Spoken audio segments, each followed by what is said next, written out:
Assalamualaikum warahmatullahi wabarakatuh. Salam Om Swastiastu, Namo Buddhaya, Rahayu Rahayu Sagung Dumadi.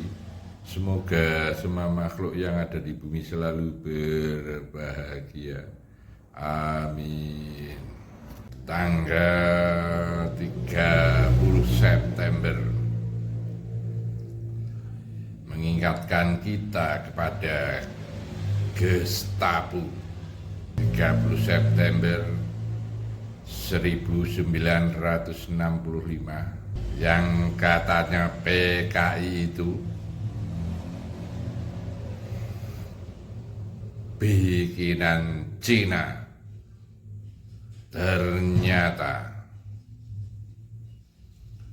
PKI pimpinan Aidit. Siapa Aidit? Dia orang Yaman. Dengan terbongkarnya nasab-nasab yang dibikin Yaman dengan kata Habib, ternyata palsu. Mengingatkan saya pada seseorang yang tahun 1965 dikatakan PKI. Dia sebetulnya cucu seorang kiai tersohor, bahkan sampai sekarang mahomnya sering dikunjungi orang. Bahkan dia turun ketujuh dari Syekh Kiai Muntamakim dari Pati. Dia turun dari Raden Bagus. Makanya kakeknya juga gelarnya Bagus. Dia juga seorang pejuang yang melawan Jepang karena dia lahir tahun 1923. Maka saat itu dia masih muda, dengan gagah perkasa menuju peperangan dengan membawa pedang dan senjata api. Karena kakeknya seorang kiai itu, dia juga seorang pejuang dengan gagah perkasa. Dia menuju medan tempur karena terinspirasi oleh leluhurnya dulu perang ikut Pangeran Diponegoro. Karena perang usai, dia melanjutkan sekolah SR dan dijadikanlah guru. Karena dia pandai, tulisannya bagus dan pinter, ngaji juga pinter bahasa Sanskerta, sehingga dia kadang dimintai tolong untuk membaca buku-buku yang ada di agama lain. Ringkas cerita, dan setelah merdeka sekitar 1948 sampai 1950 berdirilah PKI. Dia melihat ada pemuda yang di perempatan jalan mengibar-ngibarkan bendera PKI.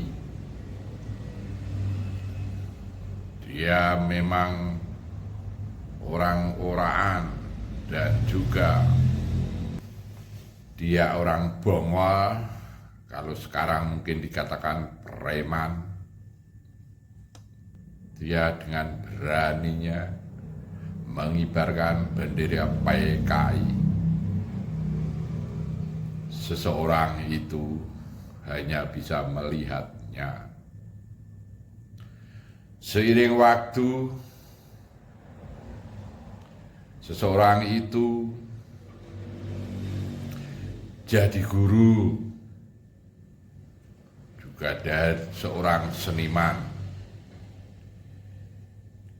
Dia pandai karawitan atau dibilang gamelan, juga jemblung. Jemblung itu permainan rebana dan kendang-kendang yang besar. Pada tahun 1965 terjadilah gempar PKI. Dan pada saat itu seseorang itu diundang atau disuruh main jemblung itu kan, karena seorang seniman tidak mungkin akan menolak dengan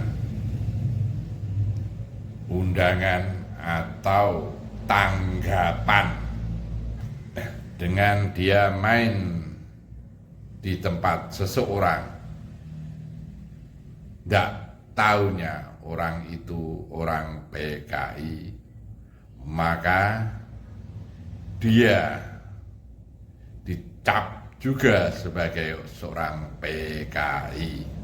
Seseorang yang mengibarkan bendera itu, dia ternyata sebagai seorang pamong di desa. Dia memang bukan lurah. Dia hanya pamong, namun dia cukup berpengaruh dan ditakuti. Cerita saya akan bersambung dan tunggu cerita selanjutnya, karena saya mengingatkan pada saudara-saudara semua bahwa politik itu kejam.